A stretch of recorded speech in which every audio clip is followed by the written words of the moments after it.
Wits University is condemning alleged threats levelled against their Vice-Chancellor. It's Professor Zeblon Velakazi. The institution says around 200 students gathered outside his home last night and threatened to burn it down. Now, this all happened after university representatives had met with the SRC. So why is it all going so wrong?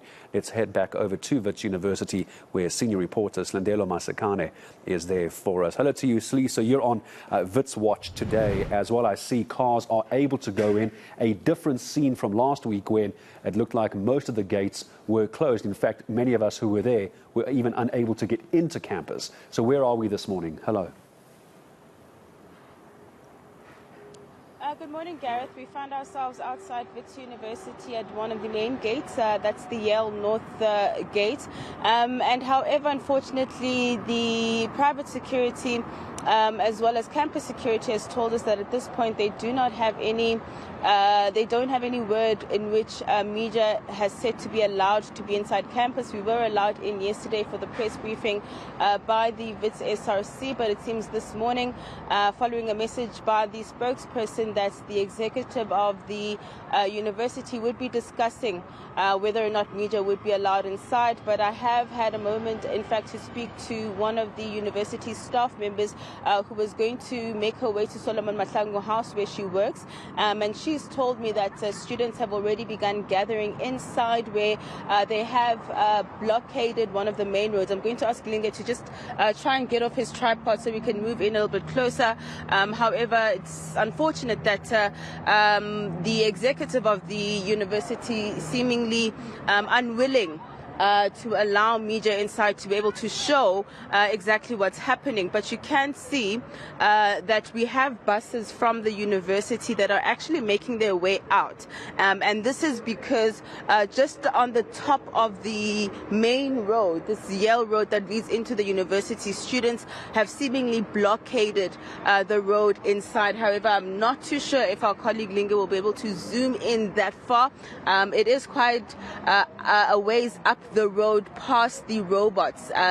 Where those robots are essentially is where you'd be able to see, is usually where you'd be able to gain access to either East or West campus. So we will probably try to engage some people who are coming out of the university, but there have been, of course, a series of meetings over this weekend, Gareth, between management as well as the Wits SRC, marathon meetings with regards to engaging on these 13 demands. Now, the university seems to believe that they've made many concessions with regards to issues around financial exclusion, also saying that the Wits SRC has seemingly brought up new demands which they are looking into. Now, the main issues, of course, include that issue around the registration fee as well as the accommodation of students who are on NSFAS who can't afford the full accommodation fees because NSFAS has capped it at around 45,000 rand. So, of course, it seems that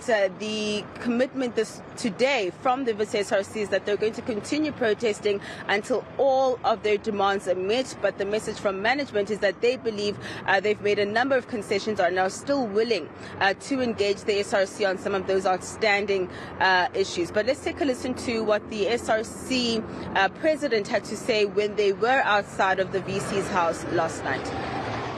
We said to them, all students and members of the SRC who are suspended, those suspended must be lifted. No student, we said to the senior executive team, no student who is participating in this protest must be suspended because we are exercising our right. We said to them, if NSFAS is paying 45,000, no student must be asked to top up.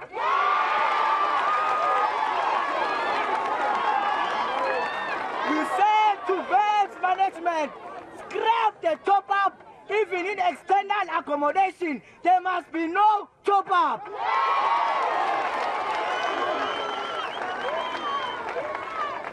We said to Wits, in our internal accommodation, if accommodation is 80,000 and a student who's funded by NSFAS, that 80,000 must be paid.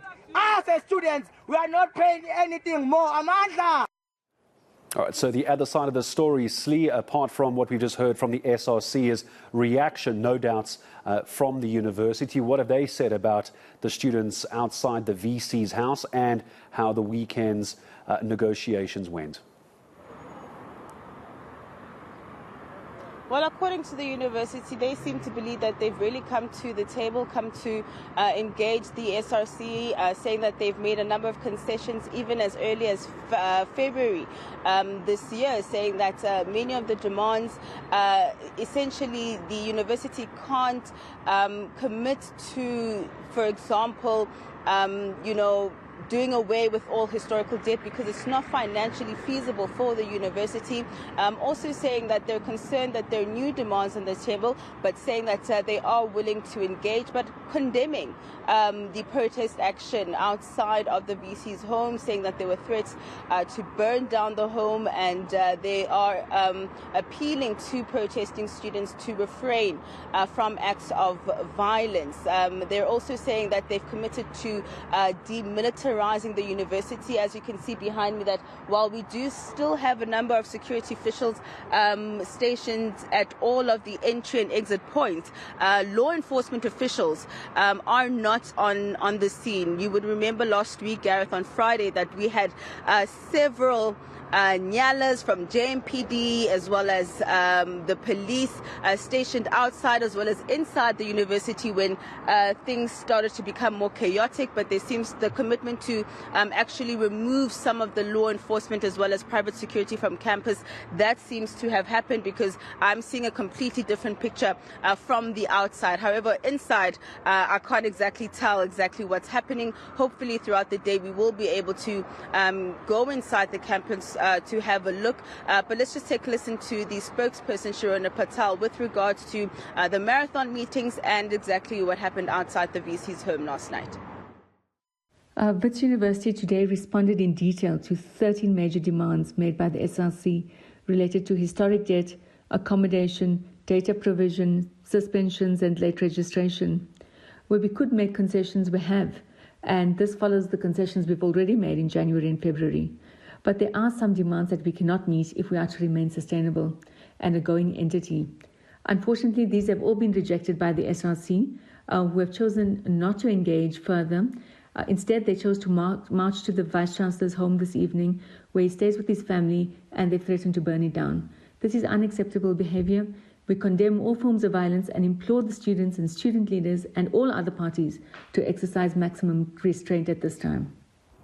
All right, Slee, so just as I say goodbye to you as well, you mentioned earlier behind those boomed-off gates is where the students are going to be gathering. Is there a formal program? Are we expecting more meetings to take place between Wits and the SRC? Just an expectation for today. Well, today, from what we understand from the university, they've made a commitment to try and resume with academic programs and lectures, saying that they were going to kind of institute a type of dual program today, where some lectures would continue, but others would probably happen online.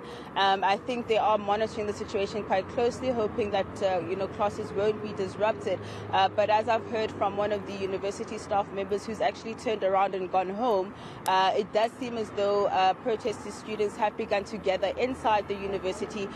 We will wait to see whether that protest action will once more trickle outside of the university onto the streets of Bromfontein, and of course we will be trying to engage with the SRC officials with regards to what their plan of action is for today. What we are expecting is perhaps another meeting between management as well as the university, but the promise from protesting students was that they will be returning to the streets. And we'll come back to you later as well to see the developments outside Wits University and hopefully inside Wits University as well. As our senior reporter Silindelo Masikane is still on the story, was there for the last few days. We'll be on that through the rest of today as well to try and keep an eye on what's happening with the SRC and Wits management.